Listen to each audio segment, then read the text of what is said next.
একবার এক গভীর জঙ্গলে এক শান্ত সকালে পাখিরা গান গাইছিল আর পশুরা ঘুম থেকে জাগছিল। গাছের পাতায় শিশিরের ফোঁটা, বাতাসে ছিল সতেজতা। প্রাণীরা একে অপরের সাথে আনন্দ ভাগ করে নিচ্ছিল। ঠিক তখনই এক পেখমওয়ালা ময়ূর নাচ শুরু করল। তার রঙিন পালক চারদিকে ছড়িয়ে পড়ছিল। সব প্রাণী মুগ্ধ হয়ে দেখছিল। ময়ূর নিজেকে নিয়ে খুব গর্বিত ছিল, ভাবছিল সেই সবচেয়ে সুন্দর। একটা শান্ত স্বভাবের হরিণ এগিয়ে এসে বলল, তুমি সত্যিই সুন্দর, কিন্তু বিনয়ী হলে তোমার সৌন্দর্য আরও বাড়ত। ময়ূর হেসে বলল, আমি এমনিতেই সবার প্রিয়, আমার কারও পরামর্শ শোনার দরকার নেই।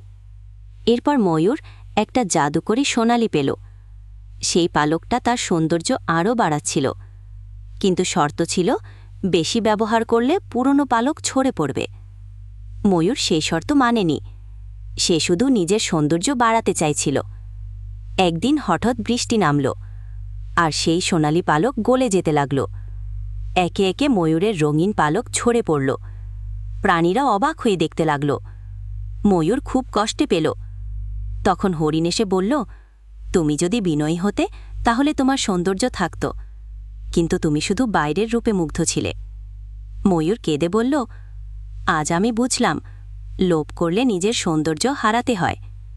কয়েক সপ্তাহ পর ময়ূরের পালক আবার গজাতে লাগল, তবে এবার সে বিনয়ী হয়ে গেল, সবাইকে শ্রদ্ধা করতে শিখল। হরিণ তার সবচেয়ে ভালো বন্ধু হয়ে উঠল, আর জঙ্গলে সবাই তাকে ভালোবাসতে লাগল, তার সৌন্দর্যের জন্য নয়, তার নম্রতার জন্য। ছোট বন্ধুরা, আজকের গল্পটি থেকে আমরা শিখলাম, অহংকার মানুষকে ধ্বংস করে দেয় এবং বিনয়ই প্রকৃত শক্তি। এরকম ছোট শিশুদের শিক্ষণীয় সুন্দর সুন্দর গল্প পেতে আমাদের চ্যানেলটি সাবস্ক্রাইব করে আমাদের সাথে থাকবেন। ভিডিওটি দেখার জন্য অসংখ্য ধন্যবাদ।